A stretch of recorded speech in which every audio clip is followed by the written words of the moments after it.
Turn green. Yep, we're good. Alright. Let's see. Let's see. On Twitch. Let's see. Twitch. YouTube. Alright. Let's see. Okay. It's game time, everybody. Welcome to V Football News, the only football news show hosted by a VTuber. Got some fun stories for tonight. Well, some are fun. The first one is pretty awful. Are you tired of hearing about World Cup 2026 expenses? Well, too bad, because we're still talking about them. And we've got some managerial changes for one. Well, okay. I was going to say major clubs, but Bournemouth and Inter Miami aren't really major clubs. But, they switched managers and we're going to talk about them.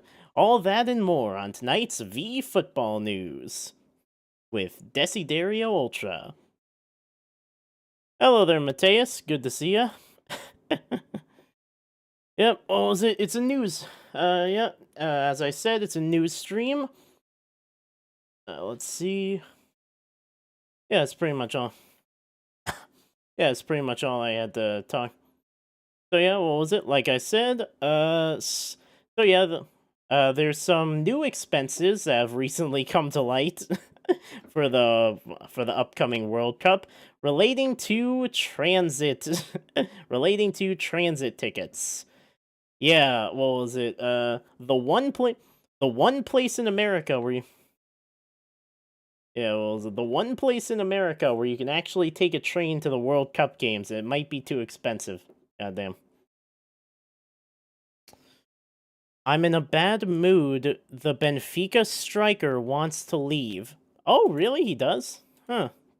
I didn't really hear about that. Hold on.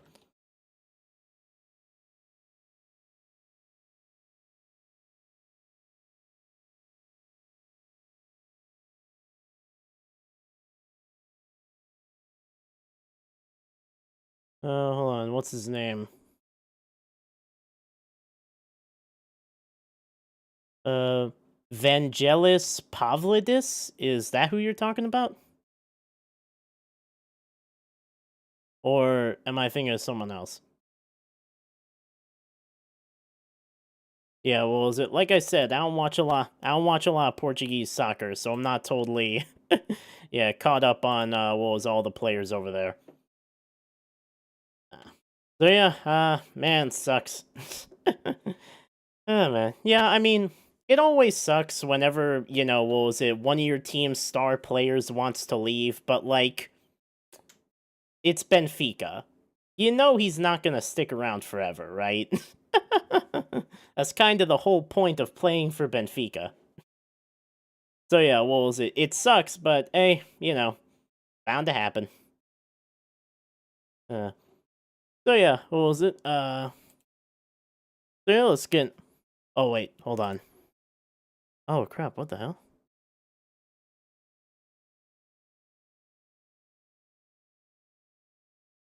Oh, that's weird. Hold on.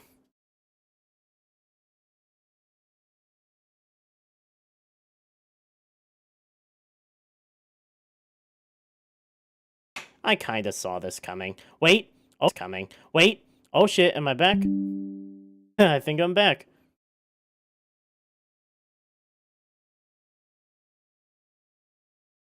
Alright, looks like I'm back. Hold on. Alright, looks like I'm back. Let's see. Huh? Looks like I'm back. Yep, okay. Alright, well that sucked. Alright, what was it? I've waffled around enough. Let's get to the stories before my Wi-Fi decides to cut out again. Alright, first story for tonight. Return trip from NYC to World Cup final stadium could cost $100 during tournament. Oh god. NJ Transit says no decision has been finalized. Trips to New Jersey Stadium typically is $12.90. Oh god.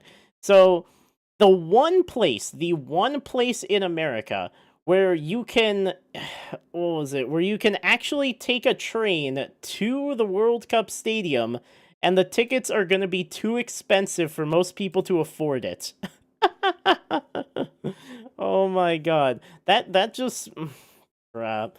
That just perfectly encapsulates everything wrong with the 2026 World Cup. It's like I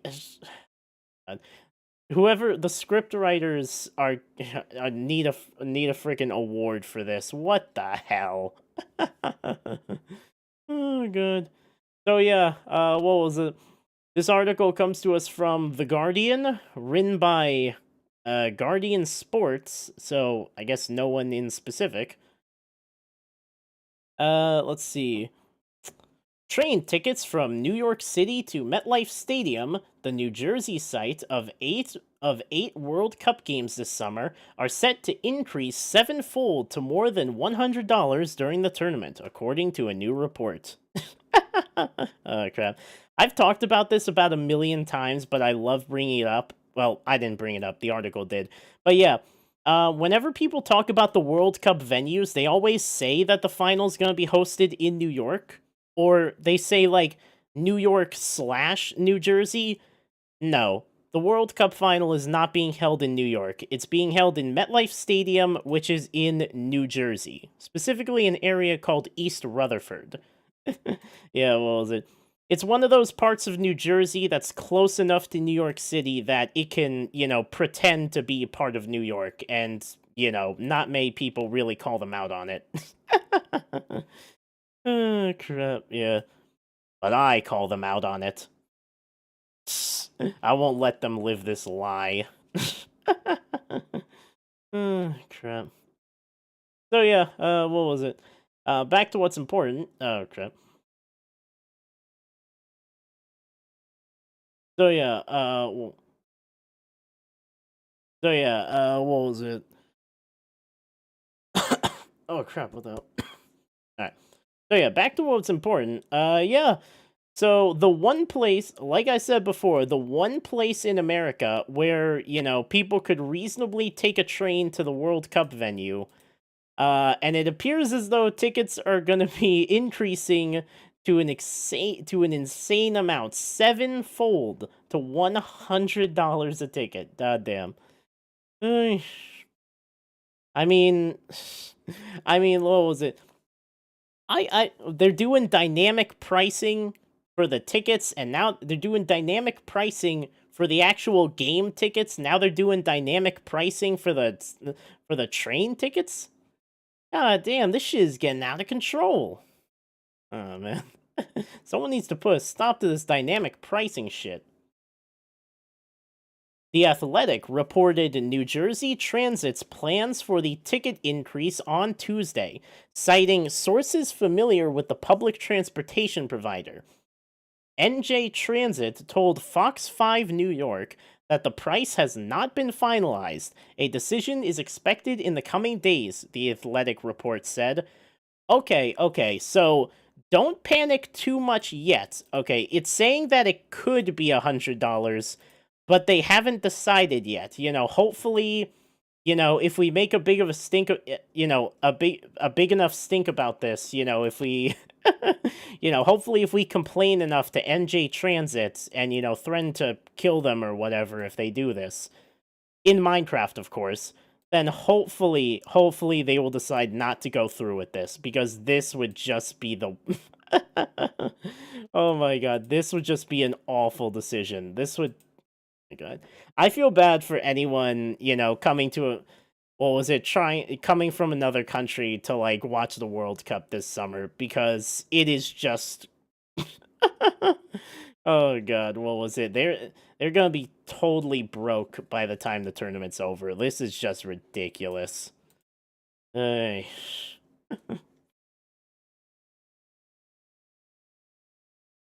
NJ Transit lists the price for a round trip ticket from New York's Penn Station to MetLife Stadium in East Rutherford as $12.90, so about $13, with lower price points for children, seniors, and passengers with disabilities. Oh, what was it? That's something you could do. If you want to get a cheaper ticket, pretend to be a child, a senior, or a disabled person. It's always worked for me. The new pricing would reportedly put the return ticket at more than $100 with no reduced price options. Wait, hold on. No, with no reduced price options, does that mean they're not gonna give cheaper tickets for children, seniors, and what was it, disabled people? That's kind of fucked up. What? Oh crap! Really? Oh damn! Oh wow! They guys are fucking greedy. What the hell? Ay, what was it? Just the audacity of some of these people. Really? Damn. Oh man. Oh god, this is gonna be one of the worst World Cups there has ever been. It's really not even. Oh god, it's really not even an argument. Like, what the hell?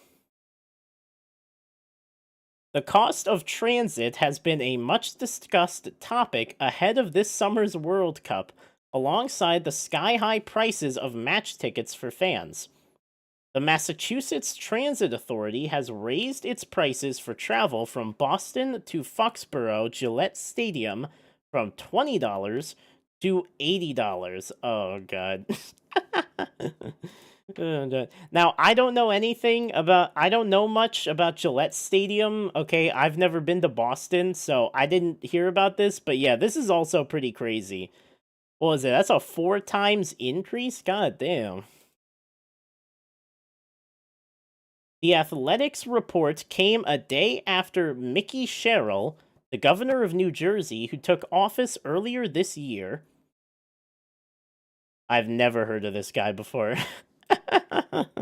Oh god. I do not pay attention to I don't pay attention to New York politics. I couldn't you couldn't ask I couldn't be asked to pay attention to freaking New Jersey politics. I don't know who's in charge anywhere. Oh god. Spoke at a news conference about her desire to reduce the taxpayer burden of World Cup costs in her state. Huh.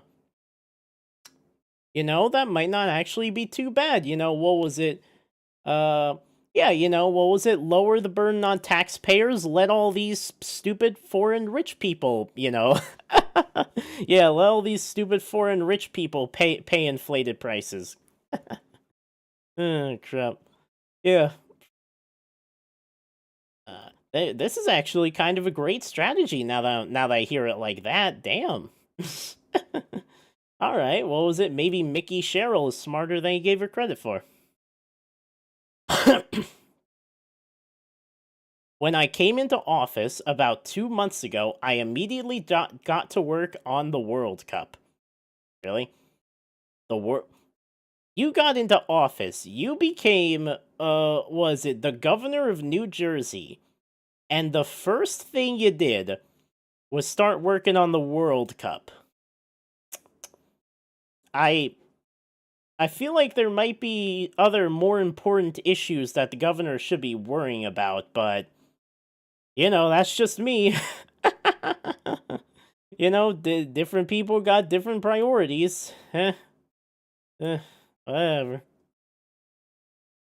One of the key things I wanted to make sure of was that we were not going to be paying for moving people who were viewing the World Cup on the backs of New Jersey taxpayers and New Jersey commuters. Yeah, I mean, like I said, what was it, use less tax money from New Jersey citizens and let, these stupid rich foreign people, what was it, pay inflated prices. What was it? Now that, now she's putting it like this, this actually sounds like a pretty good plan. I actually kind of agree with this. Oh, God. But I guess we'll have to see if taxes in New Jersey actually get lower from this. I kind of doubt it. God. NJ Transit told Fox 5 the overall cost to deploy its services for the 8 World Cup matches at MetLife, which included the July 19th final, is estimated at $48 million. Oh god. Hey, that is going to be a lot. Damn. The ticket prices for matchday travel have not been finalized, the agency said. However, as the governor has clearly stated, the cost for the 8 matches will not be borne by our regular commuters. Yeah, what was it? I think what was it? We're talking about in like a tax sense. I think I read there's some stories going around recently that the government was supposed to give cities money to help them like prepare for the World Cup, but a lot of that money just hasn't made it to the cities yet.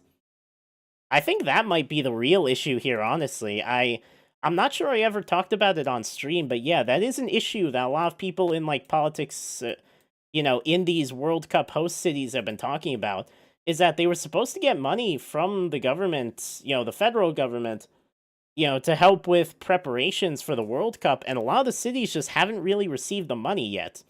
So I feel like that's the real issue here. It's like if they don't yeah, what was it? If they're not getting the money from the government and like they don't want to raise state taxes, I guess, then yeah, this might be the best they can do. I don't know. What was it? I feel like I'm giving them the benefit of the doubt when I probably shouldn't. This probably is just a greed thing. I don't know. It always is. It always is with the World Cup, especially, the 2026 one.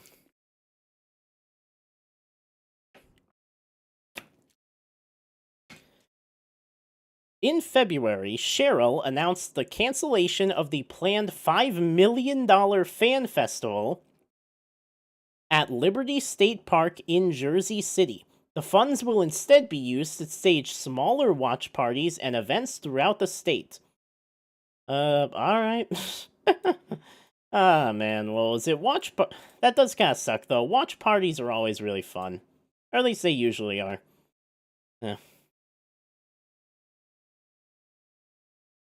Tens of thousands of fans are expected to use the area's rail network to reach matches at MetLife, where parking lots are set to be drastically reduced from their regular availability for concerts and NFL games.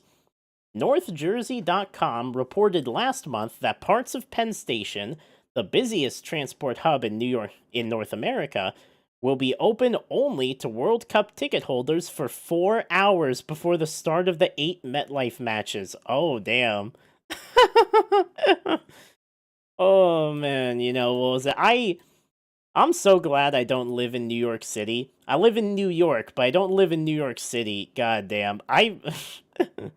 Like, yeah, what was it? If you need to get somewhere, what was it? If you need to get somewhere and your closest station is like Penn Station, you want to go, we got we got World Cup games going on. God damn. I mean, I guess that's to be expected,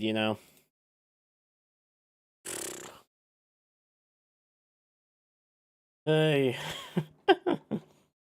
So yeah, what was it? Uh, so to sum to sum this all up, well, all right. So to sum this all up, usually tickets to MetLife Stadium, which will host 8 World Cup games, including the World Cup final in 2026, usually cost about $12.90, but could, emphasis on could because they haven't decided yet, could go up to $100 during the tournament. Like, goddamn. Like, one of, if not the only place in America where fans could reasonably take public transit to a World Cup venue stadium, and it's probably going to be too expensive for a lot of people to take. Oh goddamn. That really is just everything wrong with the 2026 World Cup. It really is. Oh god. Eesh. God, yeah, what was it? I think I've said it before on other streams. My family considered trying to get tickets to go see a game live because we are close enough to MetLife that we probably could head down there for a game or two. But yeah, what was it? With the price of tickets combined with like all the other expenses and like now freaking $100 transit tickets. Yeah, I'm really glad we decided not to go. We'll just watch it on TV. Oh, good. Which, I assume most people will be doing. God. Man, I can't wait to see the stadiums at these games. It's like everybody is really bullish about the idea of the stadiums being empty. I'm not so sure on that. Like, it's the World Cup. I do believe a lot of people will still be there, like in person. I'm just not sure if they'll be as full as they usually are. They could be empty. They could be mostly empty. It could just be like a couple thousand rich people and like no one else. We'll just have to wait and see. We'll just have to wait and see. Yeah, I'll see when the tournament actually comes around. It'll be very interesting. Oh, God. So yeah, that's all I had to say about this article. Moving on, we've got some. Moving on, we've got a couple articles about some managerial change-arounds. A couple of managers of, well, I was gonna say major clubs, but really they're not that major clubs. A couple of managers have stepped down, and I'm gonna talk about them. First off, Mascherano quits as Inter Miami coach 4 months after MLS title. That's right. If you, oh crap. Oh come on! I was in the middle of talking. Hold on. Damn. Mascherano quits as Inter Miami coach 4 months after MLS title. That's right. Suarez, Busquets, Jordi Alba, those weren't the only ones of Messi's friends who got brought over to Inter Miami. Javier Mascherano has actually been coaching them for the last couple seasons. I'm not sure how many people were actually aware of that. Just trap. Oh, good. So yeah, what was it? And he has apparently decided. Crap.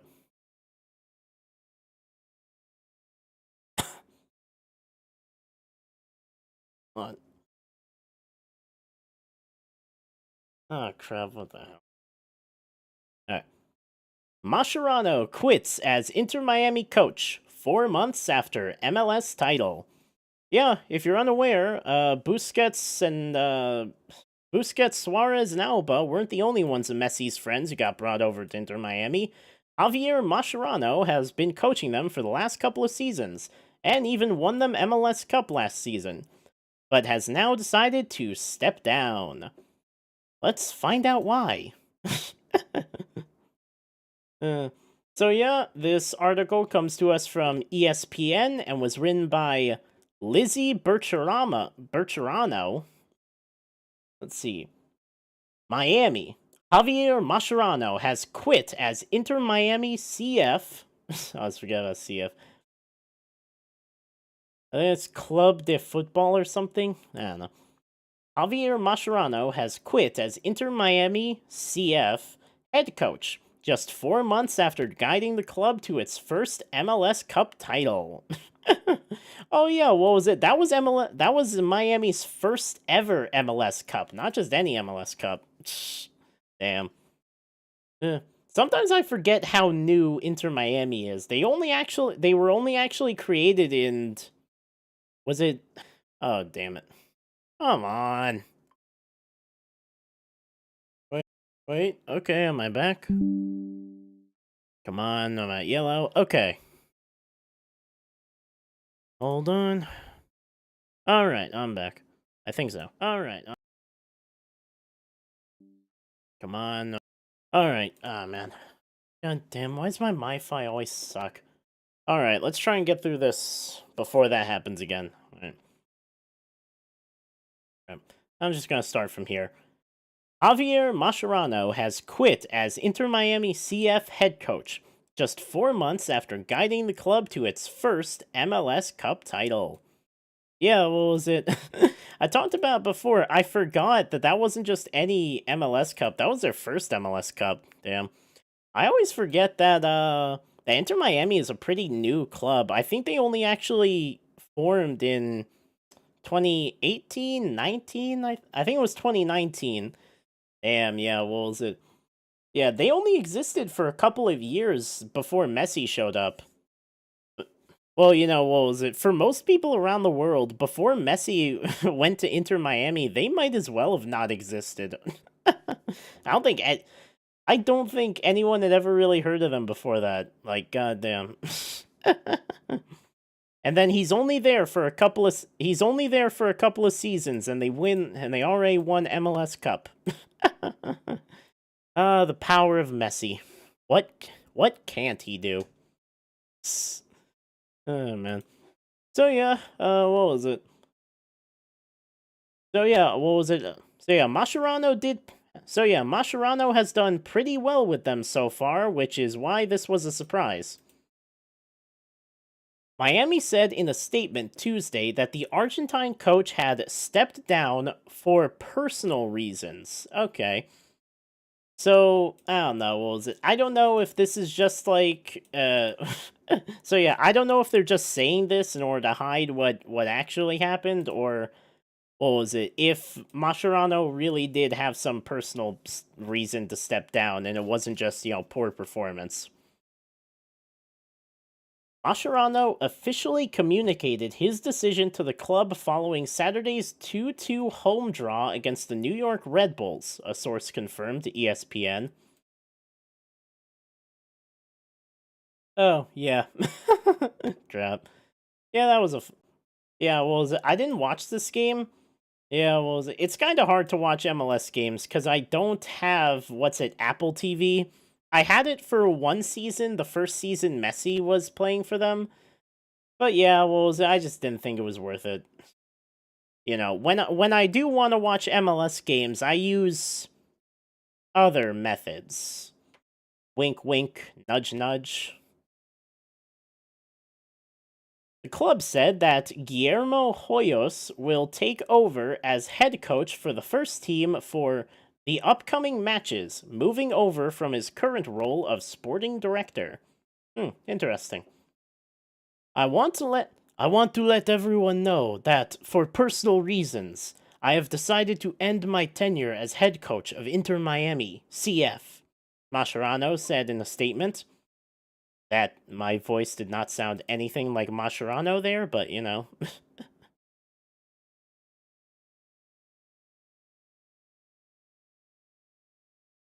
First and foremost, I would like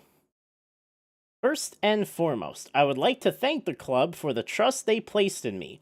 Every employee who is part of the organization for the collective effort, but especially the players who made it possible for us to experience unforgettable moments.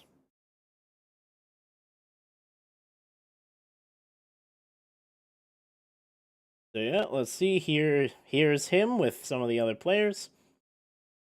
Mascherano, a former teammate of Miami star Lionel Messi with Argentina and Barcelona.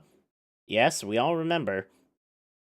Or, what was it? I say we all remember, but like, this is ESPN, on the off chance that, some American who doesn't really know much about, soccer reads this, it's like, yeah, they probably will have to have this said to them because, yeah, they might not know. Or they might, yeah, they might not have been following soccer for long enough to really remember Mascherano's time with, Argentina or Barcelona. So yeah, spent almost a year and a half at the helm after replacing Gerardo Tata Martino in November of 2024. The former Argentina under-20 coach led Inter Miami to the CONCACAF Champions Cup semifinal and the League's Cup final, and he made history when lifting the MLS Cup during his first year with the club in 2025. Miami is third in the Eastern Conference through 7 games of the 2026 season, but exited the CONCACAF Champions Cup via a loss to Nashville SC. Oh crap, what was it? You know how they've been putting New York what was it? Inter Miami CF. That stands for Club de Football. What was it? Nashville calls itself SC, as in a soccer club. One of the only MLS clubs that does that. Most MLS clubs call them use FC, as in football club. Yeah, what was it? I think Nashville is one of the only MLS teams that uses soccer club instead. I think crap, there were a couple of others. Who else? Not Montreal, was it? Was it Houston? No, not Houston. Was it Austin? I don't remember. Well, was it? I think there's only a couple of clubs that use SC instead of FC. I don't remember which ones, but there are a couple. The move comes not even 2 weeks after Inter Miami opened its new stadium near Miami International Airport. The club has tied its first 2 matches in the new facility. Really? Really? They've had 2 games there and both of them have been ties? God damn. I mean, I guess that's better than losses, but not a great way to break in your new stadium. Um, but yeah, what was it like? Even with that, like they said before, they are currently what I say, they're currently third in the Eastern Conference, so they're not doing terribly, 7 games in. So I don't really think this is yeah, I don't think this is necessarily a performance issue. I do think there probably is some kind of personal stuff going on with Mascherano. He decided to step down. But that's just what I think. Yeah, I haven't really been following Inter Miami much, so there might be something going on that I don't know, but yeah, with what I know now, it does seem like it is just some personal issue going on.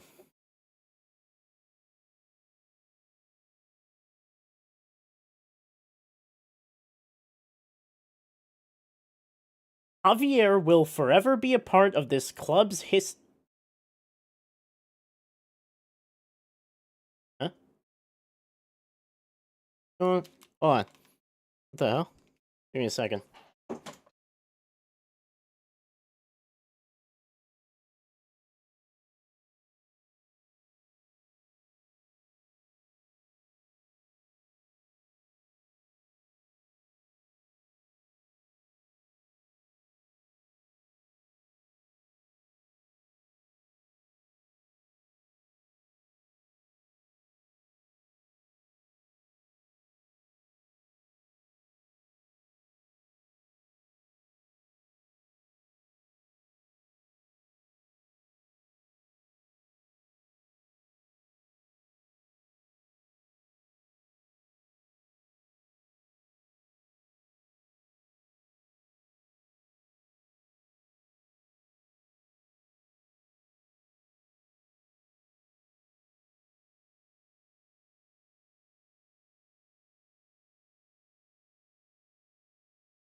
crap. Sorry about that. There. Uh, why am I?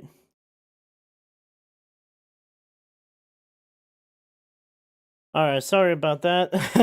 There's some issues. Someone was calling me. Had to. It's nothing. It's nothing. Anyway, where was I? Yeah.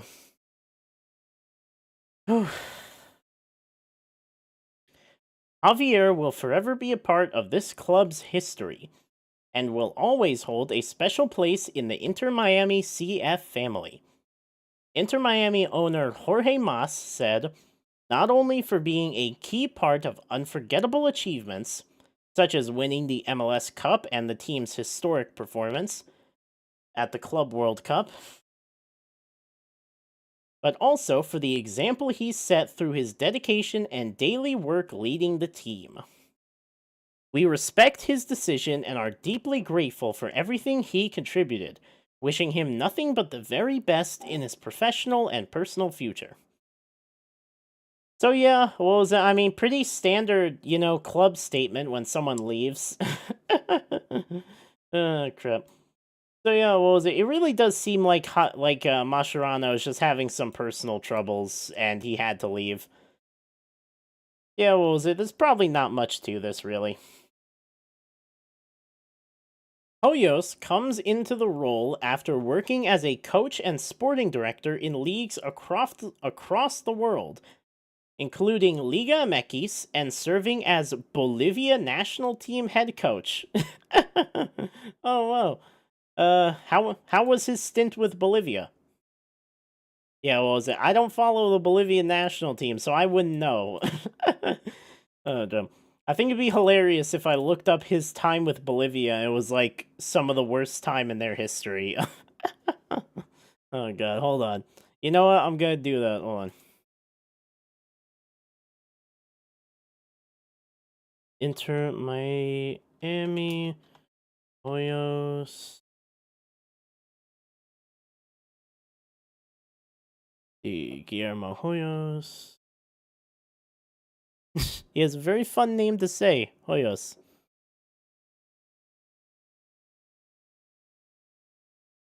Huh.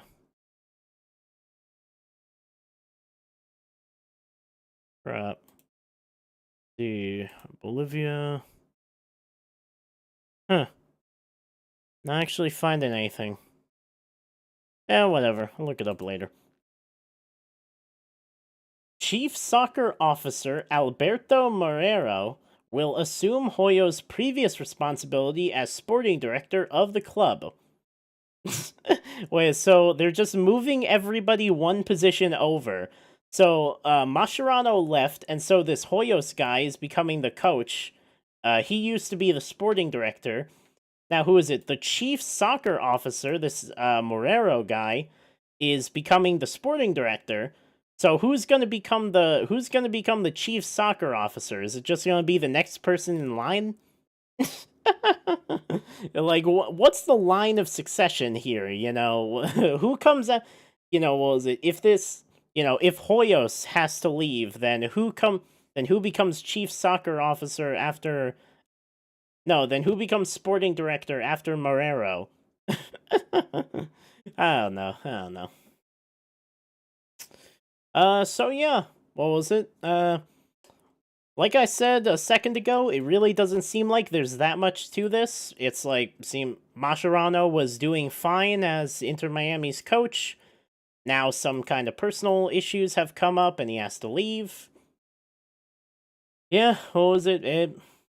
Yeah, what was it? So yeah, I hope he is able, to settle whatever is going on with him and, hope he, does well in his future coaching if he decides to come back to coaching. Yeah, I mean, it's pretty much all I had to say about that article. Next up, another. So yeah, next up, another. Crap. Next up, another team's manager has. The fuck? What am I saying? Next up, another team's manager has decided to step down, except This next team you actually might have heard of before 3 years ago. I, Iraola to leave Bournemouth at end of season with Premier League rivals on notice. Let's see. Hi. Hello there, Brian Davis. It's very nice to meet you. I am Desiderio Ultra, the only soccer-focused VTuber. Yeah, what was it? What was it? Talk about soccer news and react to videos related to soccer. It's kind of my whole thing. Just reading some, what was it? Just reading some stories I thought were interesting today. First off, Iraola, I think I said this guy's name wrong, to leave Bournemouth at end of season with Premier League rivals on notice. So yeah, let's see. What was it? Manager's future has been talking point for months. Players told of exit after training on Tuesday afternoon. This story comes to us from The Guardian, written by Ben Fisher. Now, what was it? I don't really pay much attention to Bournemouth, so yeah, I'm not really sure what's going on there. So yeah, what was it? I didn't know they were having some. So yeah, I didn't know this. So yeah, what was it? I didn't know that there were any issues with coach there. Apparently there were. So yeah, what was it? I'll be learning about this at the same time as you.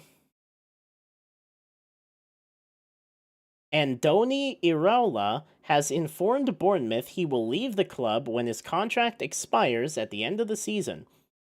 He is expected to consider his options this summer, with several Premier League jobs potentially arising. Tottenham will probably need a new manager down the championship.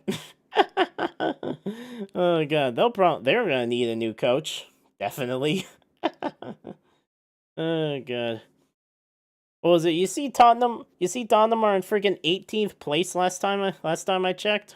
God damn. They really might actually get relegated this season. It's a crazy thing to say, but it actually could happen. God damn. I never thought I'd see it. The 43-year-old's departure could also open the door for the Basque to join his boyhood club Athletic Bilbao. But the former Borussia Dortmund head coach Edin Terzic is thought to be the frontrunner to succeed Ernesto Valverde. Interesting. Marco Rose, Terzic's predecessor at Dortmund, whose last job was at RB Leipzig, meanwhile, is thought to be the leading contender to replace Iraola at Bournemouth. Ipswich's Kieran McKenna is another head coach of interest, but he is under contract at the Championship club until 2028. Iraola's future had been a talking point for months, and he has kept his staff in the dark before deciding he will call time at Bournemouth after 3 seasons in charge. Bournemouth's players were told of his planned exit after training on Tuesday afternoon.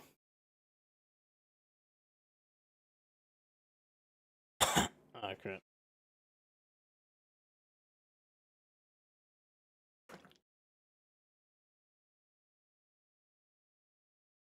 The manager has maintained regular dialogue with Bournemouth's director of football, Tiago Pinto, and their technical director, Simone Francis, without committing his future across 15 months of negotiation. Really?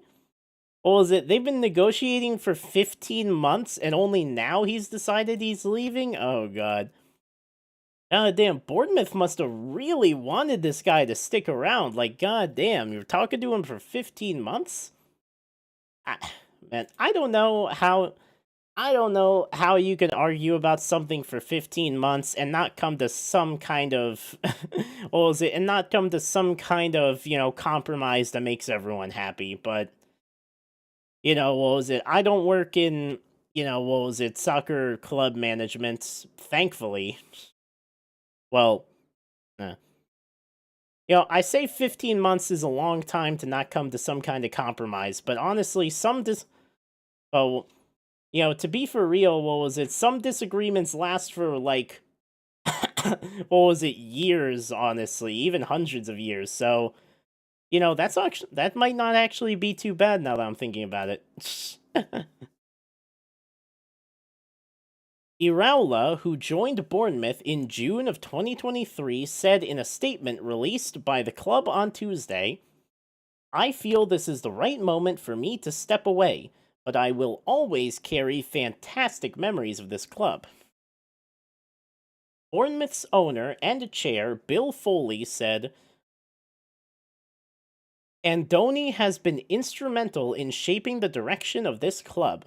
He brought intensity, innovation, and a clear philosophy that elevated AFC Bournemouth both on and off the pitch. We are incredibly thankful for his leadership and will always have great memories of our time working together." Bournemouth, who beat Arsenal last weekend. Oh crap, yeah, I forgot. Arsenal did lose to Bournemouth last weekend. Goddamn. Arsenal, the clock is ticking. Manchester City is closing in. They're only, I think, 6 points behind. You're not going to win the Champions League. What was it?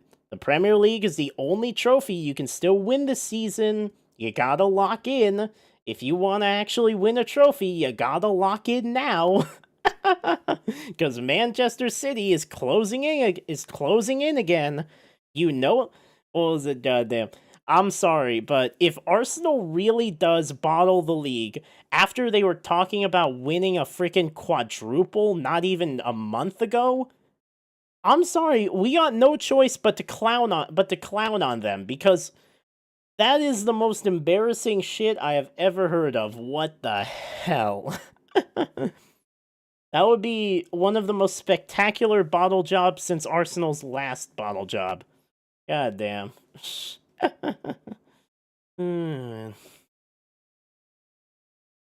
Alright, what was it?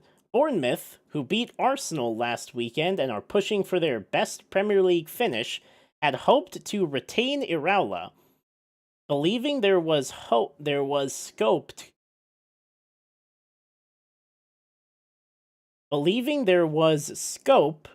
to kick on under him again next season. Is this supposed to be hope? Was hope to kick on under him next season? I'm not sure if this is a typo or if I'm just like, or if there's another meaning to the word scope that I'm forgetting right now. But whatever. Believing there was scope to kick on under him again next season, but slowly grew resigned to losing him as time dragged on.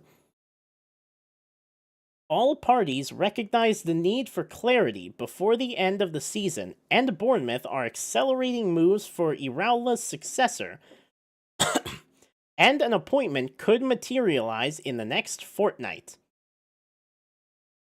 Can people stop using the word fortnight? Like, come on, I can't.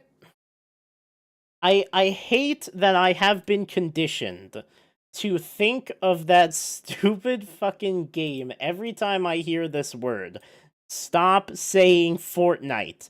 I swear to God, anybody who's listening to this and everyone who's not listening to this, stop saying Fortnite. Oh god. Iraola has established himself as one of the most highly regarded managers in the league, and last season led Bournemouth to a record points tally and matched in the ninth place finish achieved by Eddie Howe.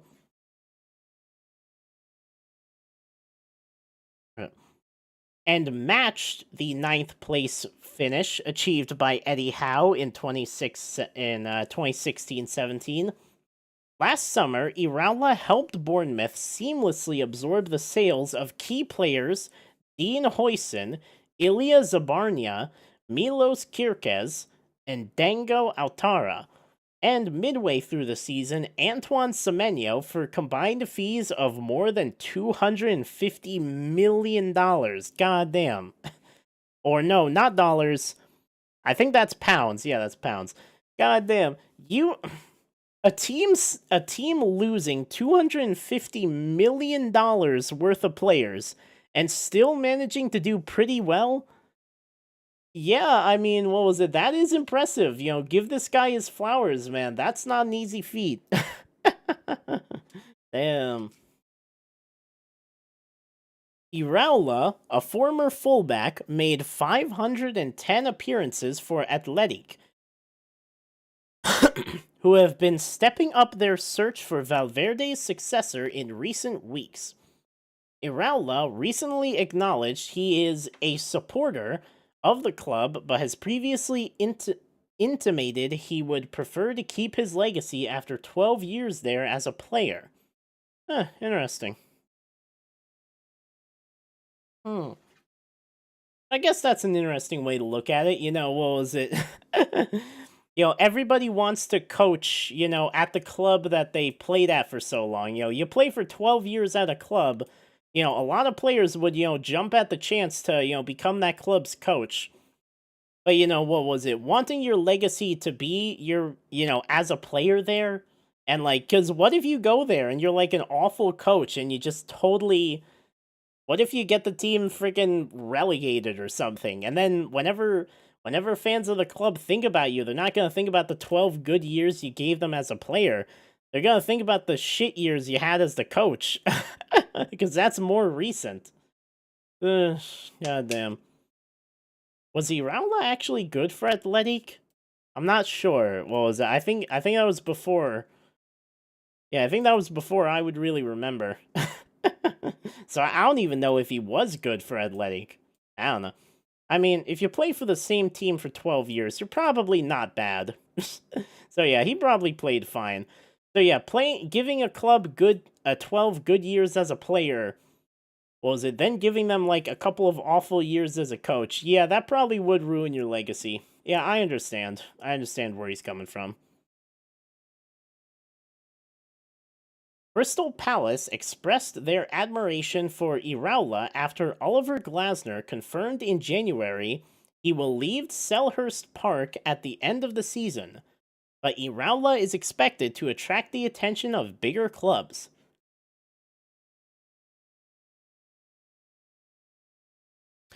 Towards the end of the last campaign, Iraola hinted at an interview with The Guardian, in an interview with The Guardian, that this season would be his last in the Bournemouth dugout.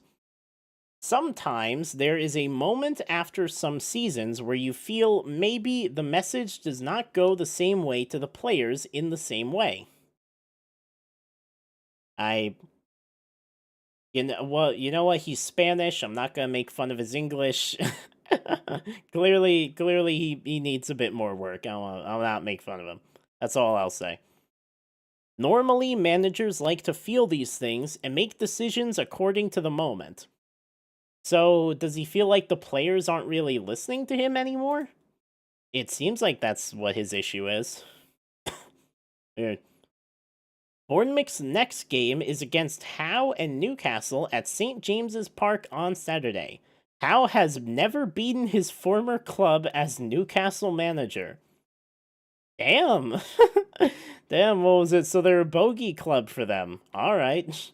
Gonna be a very interesting game to watch then. So yeah, what was it? After some good years with Bournemouth, Iraola is stepping down as coach. Yeah, what was it? After apparently spending freaking 15 months trying to negotiate with Bournemouth higher ups. God damn, I don't know how you negotiate for 15 months and not come to a good compromise, but what was it? I don't run the soccer club, so I wouldn't know. Crap. Alright. All right. Think I'll end it here for tonight. Alright. Yeah. I think this is a good place to end it. Alright. Ah. Thanks for that was the news here with V Football News. Thanks for coming by, everyone. and hope to see you next time. Vamos!